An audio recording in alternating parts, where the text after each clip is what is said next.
আজকের দিনটা বেশ ভালোভাবে কেটে গেল। আর দুটো দিন গেলে মাস শেষ হবে, বেতন হবে। বেশ সুখী আছি।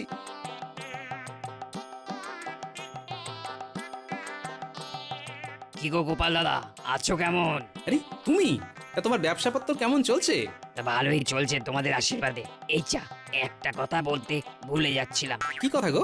গিন্নিমাকে দুটো শাড়ি দিয়ে এলাম। মাসের শেষে শাড়ি? এই তো, আমার আনন্দটাই কেমন যেন মাটি হয়ে গেল গো। আরে গোপাল দাদা, মাসের যে শেষ সে কি আর বুঝিনি? সে আমি খুব ভালো জানি। আর দুদিন পরে মাস পয়লা, আমি তো দাম নিইনি। ও নাওনি? বাহ, খুব ভালো। গোপাল দাদা, শুধু তুমি বলে আমি খুব কম দামে শাড়িগুলো দিয়েছি। অন্য কেউ হলে আমি 5 মোহর নিতাম। বাহ, তাই?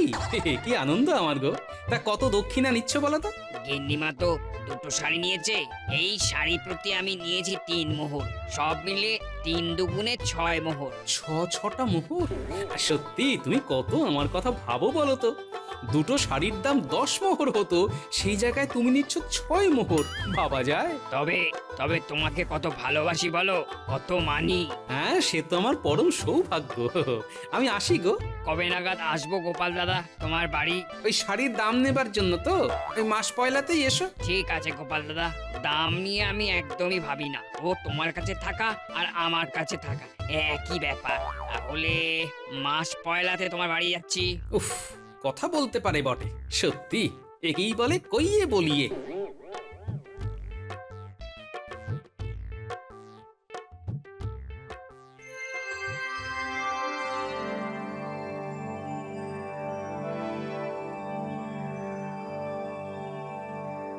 একি গো? কি হলো? একি, তুমি কি ফুল লাগিয়েছো? বয়স তো দেখি 2 কুড়ি কমে গেছে গিন্নি। যা, কি যে বলো না।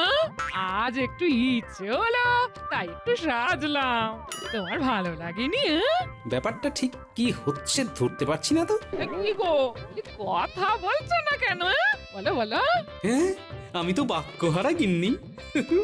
কি বলবো, কোনো ভাষা খুঁজে পাচ্ছি না। তুমি মুখ হাত ধুয়ে এসো, আমি তোমার জন্য জল খাবার আনছি। হ্যাঁ,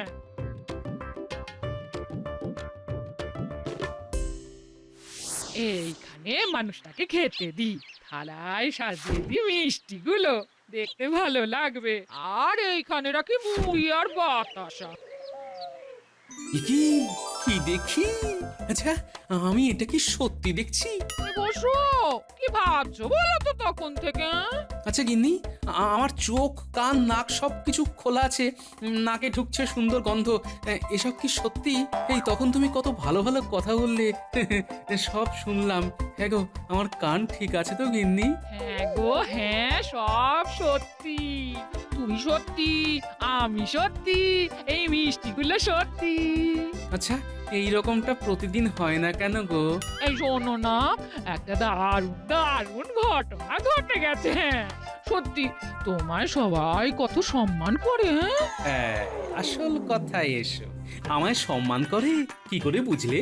আজ শাড়িওয়ালা এসেছিল বুঝলে, আমি কিছুতেই নেব না। যতবার বলছি এখন মাসের শেষ, হাতে মোহর নেই, কিন্তু সে শুনবে না। হ্যাঁ, তারপর কি হলো? শাড়ি নিলে না? নিলাম না আবার। শাড়িওয়ালা এমন ভাবে বললো যে নিতে বাধ্য হলাম। আমার নেবার খুব একটা ইচ্ছে ছিল না, জানো তো। আস্তে আস্তে ঝোলা থেকে বেড়াল বেরোচ্ছে। তখন বললে না যে শাড়িওয়ালা আমাকে খুব সম্মান করে? সত্যি তো করে। আমাকে দুটো শাড়ি দেখালো, কি সুন্দর শাড়ি গো। দাম বললো 10 মোহর। দুটো শাড়ি আমাকে জোর করে দিয়ে বললো, এ গিন্নিমা, তোমাকে 10 মোহর করে দিতে হবে না, তুমি 8 মোহর করে দেবে। গোপাল দাদার সাথে আমার আজকে সম্পর্ক। কি হলো? শাড়িওয়ালা বলল 3 মোহর। বুঝলাম, এই খাতিরের অন্য অর্থ। শাড়িগুলো দেখবে না? হ্যাঁ, হ্যাঁ, আগে এই মিষ্টিগুলো আয়েশ করে শেষ করি, তারপর দেখব। ভাবা যায় 3 মোহরের জায়গায় 8 মোহর। আচ্ছা, ঠকান ঠকলাম, 5 মোহর ঠকে গেলাম। এই এই বটা, এই বটা, দাঁড়া দাঁড়া দাঁড়া, তোর সাথে অনেক কথা আছে, দাঁড়া। কি হলো? আমার ঘাট ধরেছেন কেন? তোর ঘাড় ধরে যদি ঘটার ঘাড় পাওয়া যায়, ঘটা যে আমার থেকে 30 মোহর ধার করে সেই যে গা ঢাকা দিল, আর তো আমার সামনে আসছে না রে বটা। আসলে ওর সময়টা এখন ভালো যাচ্ছে না, হাতে কাজ নেই, তাই ট্যাঙ্কের জোর নেই। ওসব ছেদ কথায় কাজ নেই। আমার ধারটা যদি কাল পরশুর মধ্যে শোধ করতে না পারে, তাহলে কিন্তু খুব খারাপ হবে। বটার হাতে তো সত্যিই কিছু নেই। ঠিক আছে, আপাতত যেটুকু পারে সেটুকু দিক। তুই গিয়ে বল কিছু উপর হস্ত করুক। ঠিক আছে, আমি গিয়ে বলছি। বটা, আমার সাথে বেইমানি চলবে না। যদি দেখি তুইও খেলছিস, তাহলে আমি কিন্তু ঘটার ধার তোর ঘাড় ধরে শোধ করে নেব। এই রে, এটা কি বলছেন মন্ত্রী মশাই? ঘটার ধার বটা শুধবে? ঘটার আগে কে? বটা। তাহলে কান টানলে মাথা আসে, তাই ঘটাকে টানলে বটা আসবে। চলি, কথাটা মনে রাখিস।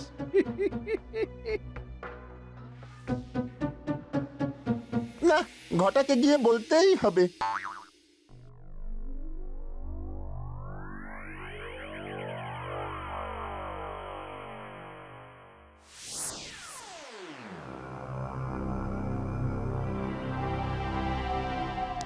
এক, দুই, তিন, চার। আচ্ছা, একা একা মোহর কোনা আর আমার কাছে কাঁদুনে গাওয়া। এই কিরে, চমকে উঠলি যে? না না না না না না, মানে ওই ইয়ে। আমিও তো ইয়ে টিয়ে বুঝি না। মন্ত্রী মশাই আমাকে আজ ডেকে দু কথা শুনিয়ে দিল। কি শোনালো আমাকে বল। তোকে বলে আর কি হবে? তুই তো আগে থেকেই হাত গুটিয়ে আছিস, কিন্তু বললেই তো কাঁদুনে গাইতে শুরু করবি। আর কিন্তু হবে না। মানে মন্ত্রী মশাই কিন্তু আমাকে ধরেছিল, তুই দিতে না পারলে ওই ধার আমার ঘাড়ের উপর দিয়ে চালাবে। হ্যাঁ, এবারে দেখা হলে তুই একটু বলে দিস, কিছুদিনের মধ্যেই পুরো মোহর শোধ দিয়ে দেব। ওতে চিড়ে ভিজবে না। আমি মন্ত্রী মশাইকে যা দেখেছি তাই বলেছি। তোর কাছে এখন যা আছে তাই দিয়ে ব্যাপারটা সালটে নে। তোর কাছে এখন কত আছে রে? আমার কাছে 15 মোহর আছে। তুই এক কাজ কর, ওই 15 মোহর দে, আমি বিষয়টা দেখছি। বলছিস হয়ে যাবে? শোন, তুই কিন্তু মন্ত্রীমশাইয়ের কাছে যাবি না। আমি ভুজুং ভাজুং দিয়ে মন্ত্রীমশাইকে দেখছি। ব্যাপারটা আমার হাতে পুরো ছেড়ে দে। হ্যাঁ, আমি তো তোর উপরই আমার শরীর ফেলে দিয়েছি বটা। যা করবি তুই করবি। ঠিক আছে, আমি যা বলবো তুই তাই করবি। ঠিক আছে? ঠিক আছে।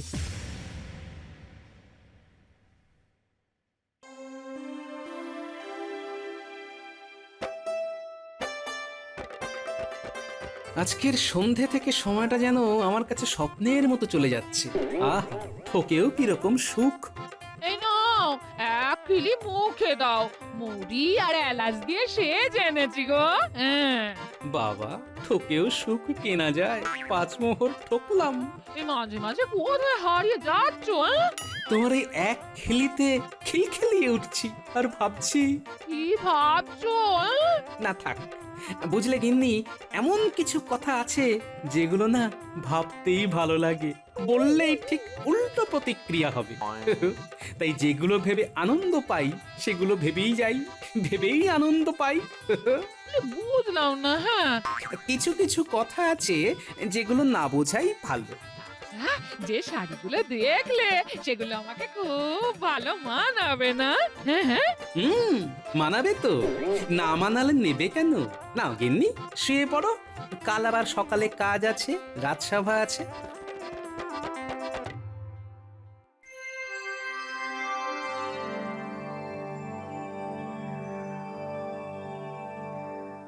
বুঝলে, আমাদের রাজ্যকে ঠগ মুক্ত করতে হবে। আমার রাজ্য হবে পবিত্র আর ভালো মানুষদের জন্য। ঠগ মুক্ত? এই, তুমি হাসলে কেন গোপাল? হাসলাম এই কারণে যে ঠগ মুক্ত রাজ্য অসম্ভব। কি বলছো কি গোপাল? এ কাজ মোটেই অসম্ভব নয়। আহ, গোপালের সবটাতেই না। গোপাল হলো ঘাড় নড়া বুড়ো, শুধু ঘাড় নেড়েই আছে। আমাকে নিয়ে যতই মজা করুন না কেন, আমি যেটা বলেছি সেটাই সত্যি। তার মানে তুমি বলছো ঠগ জোচ্চোরকে এখান থেকে সরানো যাবে না? মহারাজ, ঘরে ঘরে ঠগ বসে আছে। কি সব কথা বলছো গোপাল? যত সব ভুলভাল কথা বলছো। ভুলভাল কথা নয়, ঘোরতর বাস্তব। তুমি যে কথাটা বলছো সেটার প্রমাণ দিতে পারবে? আমাকে প্রমাণ দিতে হবে না, আপনি ঠিক প্রমাণ পেয়ে যাবেন। কিভাবে পাবেন, কতদিনে পাবেন, সেটা অবশ্য সময়ের উপর নির্ভর করছে।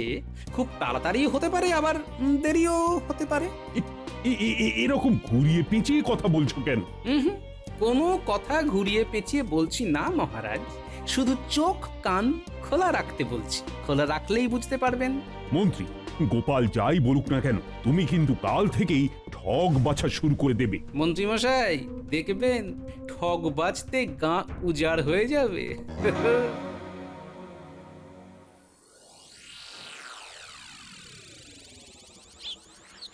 এখানে চুপ করে দাঁড়িয়ে থাকি, মন্ত্রীমশাই আসবে আর ঘটার ধারটা শোধ করে দেব, কিন্তু 15 মোহর দেব না, আমি দেব 10 মোহর। 5 মোহর আমার মজুরি।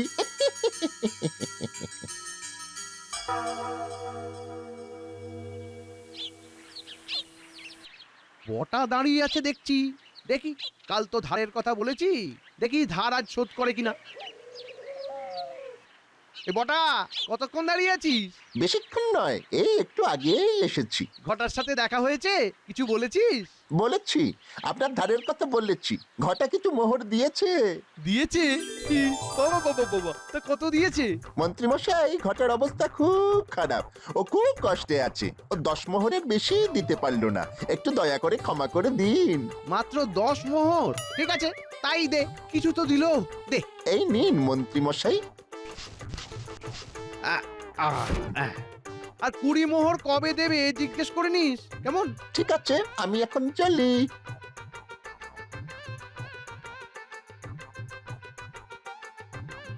যাক, কিছু তো পেলাম। গোপাল কিরকম একটা কথা বললো, সবাই নাকি ঠক। এই তো ঘটা বটাকে মোহর দিল আর বটা আমাকে দিল, কেউ তো কাউকে ঠকালো না। বুঝলে গোপাল, তুমি আজ দারুণ একটা কথা বলেছো, যেটা আলোড়ন ফেলে দিয়েছে। চমক লেগেছে সবার। ভুক্তভোগী তো আমি, তাই তো বলেছি। কি হয়েছে গোপাল, তুমি খুলে বলো দেখি। তুমি ভুক্তভোগী? তোমাকে কে ঠকালো? এখন তো খুলবো না, শুধু দেখে যাও আরো কতজন ঠকে। কি দেখার কথা বলছো গোপাল? আর কে কে ঠকবে? আছে আছে, সব জানতে পারবে, তবে ঠকাতে মজা আছে। ঠকতে আছে মজা? কি যে আজব কথা, ঠকে হবে ভজা, বুকে মিষ্টি ব্যথা। না, পুরো বিষয়টা আরো জটিল হয়ে গেল। খুব সাধারণভাবে ভাবো, সব কিছু খুব মসৃণ মনে হবে, তবে মাঝে মাঝে বোকা সাজা কিন্তু খুব স্বাস্থ্যকর। কি যে সব বলছো না গোপাল, আমি খুব বিভ্রান্ত হয়ে যাচ্ছি। ঠকতে যে কারো মজা লাগে তোমার কাছেই প্রথম শুনলাম। চলো চলো বাড়ি যাই।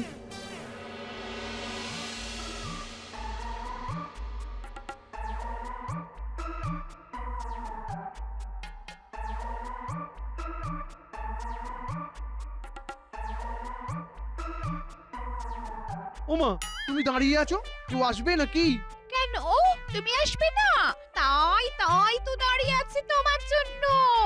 আমার জন্য? কেন? ওমা কি গো, তোমার জন্য দাঁড়াবো না তো কার জন্য দাঁড়াবো? তুমি না একটা কি? আমি কি? তুমি একটা হাদা। এবার এসো ঘরে। এ, ব্যাপারটা কি হচ্ছে ঠিক বুঝতে পারছি না। তোমার জন্য কত কি করেছি দেখো। যাও যাও যাও, হাত মুখ ধুয়ে এসো। মানে বলছি যে আজ কি হয়েছে গো? শোনো না, কাল মায়ের কাছে কিছু পাঠাতে হবে, কিছু মোহর দিতে হবে। আচ্ছা, এবার বুঝলাম কেন এত আদর। কত গো? শোনো না, তুমি 50 মোহর দাও, আমি তাতে সব ব্যবস্থা করে পাঠিয়ে দেব। তুমি একদম চিন্তা করো না, চিন্তা সব আমার, বুঝলে? বুঝলাম। যাক গে, সারাদিন কাজের পর এত মধুর ব্যবহার। 50 মোহর যায় যাক। এই নাও, এই নাও গিন্নি, 50 মোহর। আমি কাল যাব। না না, তুমি কাজের মানুষ, কাজ ছেড়ে কোথায় যাবে? আমি সব ব্যবস্থা করেছি, তুমি কিচ্ছুটি ভেবো না। এই বটা, ধারটা শোধ করেছিস? হ্যাঁ, করেছি তো। তোর ধার শোধ হয়ে গেছে, একদম ভাবিস না। মন্ত্রীমশাই কিছু বললেন? কি আর বলবেন, কিছুই বলেননি। আমি ভাবছিলাম কত কি বলবে, কিন্তু যেই 15টা মোহর মন্ত্রীমশাইয়ের হাতে দিলাম, মন্ত্রীমশাই কি খুশি কি খুশি। সত্যি সত্যি মন্ত্রীমশাই খুশি হলেন? হবেন না মানে? আমি সোজা মন্ত্রীমশাইকে বললাম, আমরা এত আপনার কাজ করে দিই, তার কি কোনো মূল্য নেই? তাই শুনে মন্ত্রীমশাই কি বললেন? কি আর বলবেন, চুপ হয়ে গেলেন। ওরে, আমার নাম বটা, বটকৃষ্ণ। আমি কথা দিয়ে মানুষকে বশ করে দিতে পারি। বটা রে, বটা তুই আমার প্রকৃত বন্ধু বটা।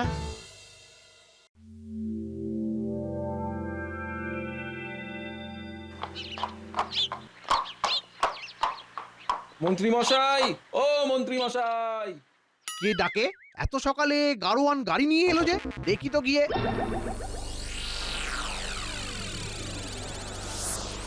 কি ও, সাত সকালে তুমি এখানে? ওই যে গিন্নিমা বললো যে গিন্নিমার মায়ের কাছে সব জিনিসপত্র পাঠাতে হবে, আমি সব করে দিচ্ছি।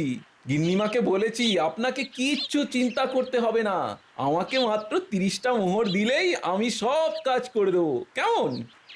30 মোহর? না না না না না, এর চেয়ে কমে আমি করতে পারবো না। গিন্নিমা মেনে নিয়েছেন মন্ত্রীমশাই, গিন্নিমা মেনে নিয়েছেন। ঠিক আছে। ঘরের লোকই ঠকালো।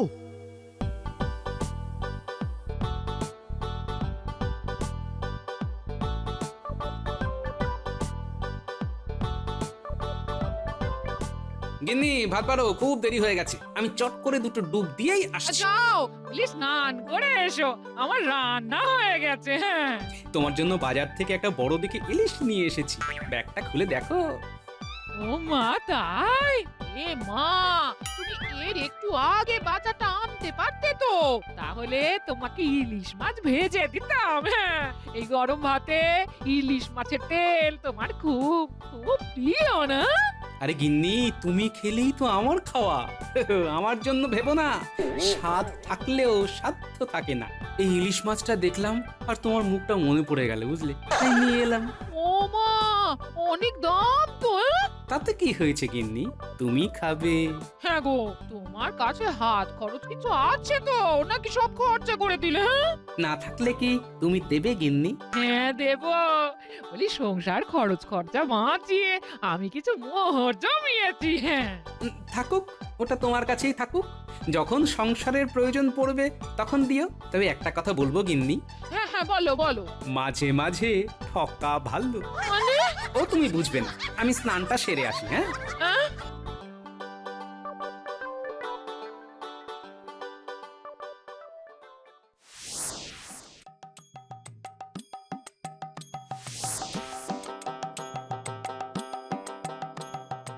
যাক, তবু ভালো। না না না না না, আর পুরোটা ওই ভালো হলো কোথায় মন্ত্রীমশাই? এখনো তো 15 মোহর বাকি আছে।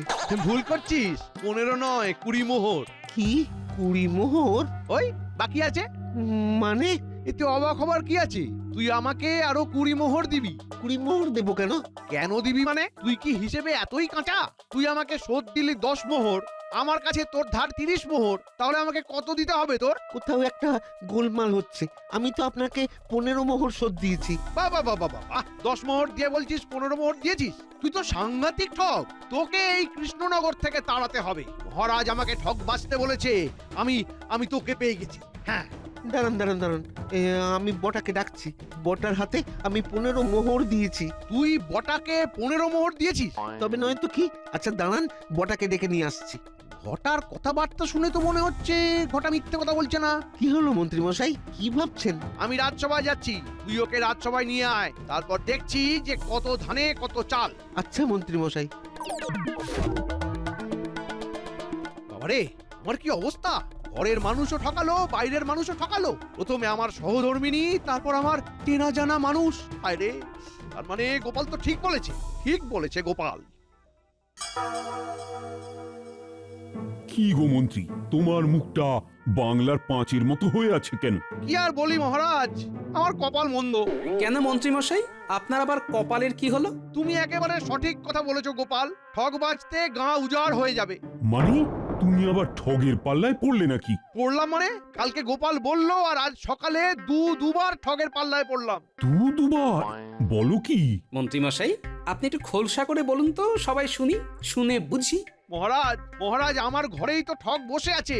কে গো, তোমার গিন্নি নাকি? হ্যাঁ মহারাজ, রাতে তো আমি আমার গিন্নির ব্যবহার দেখে তাজ্জব হয়ে গেছি। আর বলতে হবে না, আমি সব বুঝে গেছি।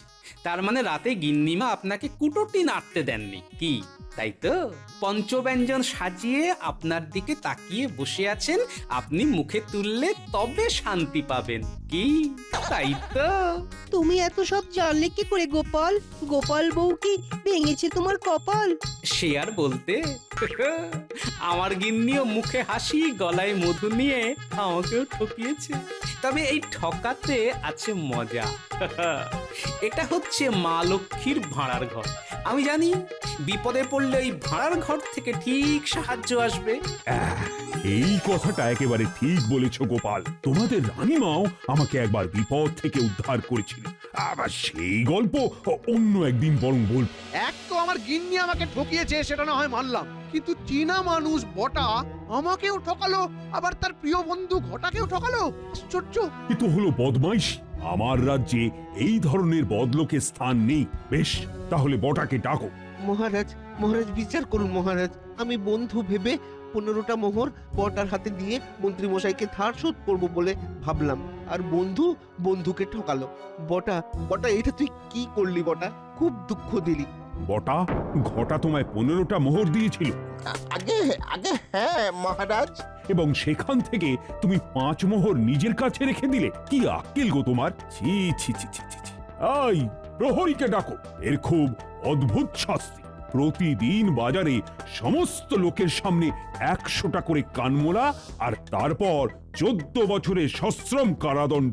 মহারাজ, 14 বছর ধরে প্রতিদিন কানমোলা, কানটা তো লম্বা হয়ে ছাগলের মতো হয়ে যাবে। একদম সঠিক বিচার। ঠকানোর বেলা মনে ছিল না? তোমার শাস্তি সবাই দেখবে আর বদমাশি করার ইচ্ছেটাই চলে যাবে। মহারাজ, ঘটাকে একটা কাজ দিন, যাতে অর্থ উপার্জন করে মন্ত্রী মশাইয়ের ধারের টাকা শোধ করে। বাহ বাহ বাহ বাহ বাহ, খুব ভালো প্রস্তাব। তোমাকে কি বলে ধন্যবাদ দেব গোপাল দাদা? বিশ্বাস করে কাজ করে। আজ থেকে আমার বিশাল বাগানের ফুলগুলোর যত্ন নিতে হবে। এটাই তোমার কাজ। গোপালের কথা ফুরালো, বটার কান মুড়ালো।